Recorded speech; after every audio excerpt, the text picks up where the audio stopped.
Confessions. Morning Confessions.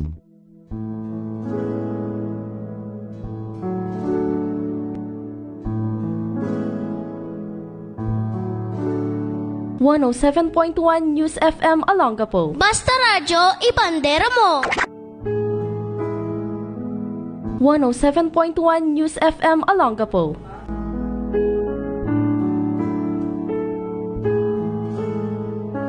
Yuri, hindi ko alam kung paano ko sisimulan ang kwento ko ngayong umaga. Hindi ko alam kung paano ko maiimsan ang sakit na hanggang ngayon ay nararamdaman ko. Pero sana mapagbigyan mo na mabasa ang kwento ko sa iyong programa. Magsisimula ako sa kwentong may boyfriend ako. 6 years kami, Yuri. Siya yung tipo ng lalaking pinaglalaban mo kahit sa sarili mong pamilya. Tamang yung narinig, Yuri, ayaw kasi siya ng pamilya ko. Pero ginawa ko ang lahat na ipaglaban ko siya. Kasi yun ang alam kong tama. Kasi yun ang alam kong pagmamahal. May mga bagay ako na pinalampas para sa aking sarili. Iniwan ko yung opportunity na naghihintay para sa akin. Makasama ko lang siya.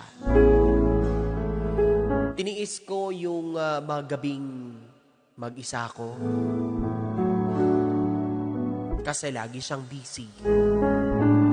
Kasi lagi siyang may mahalaga at may importanteng pupuntahan.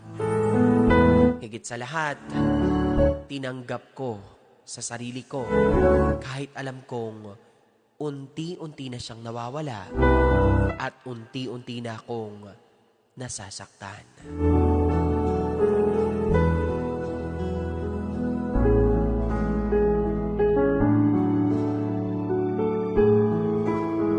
Alam mo yung pakiramdam na kahit kayo pa, parang ikaw na lang yung kumakapit.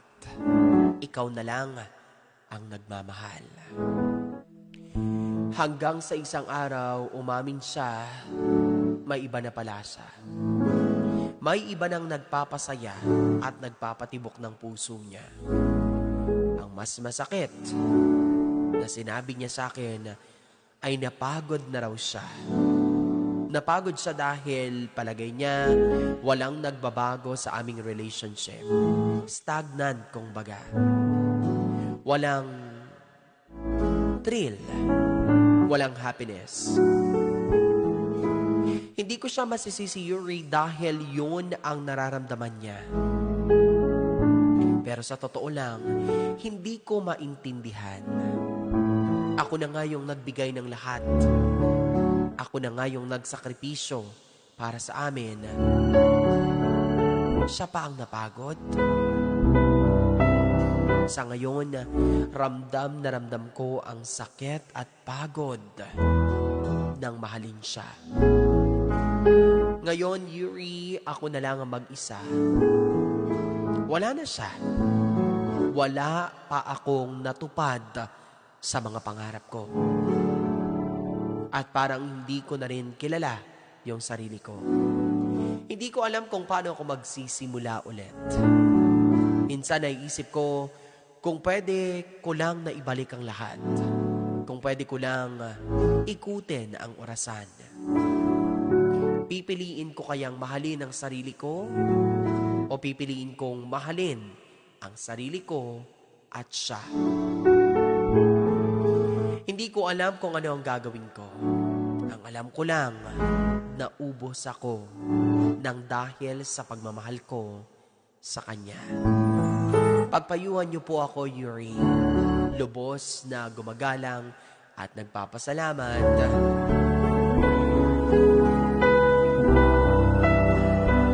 Natalie. At ito po ang aking Morning Confessions. Morning Confessions.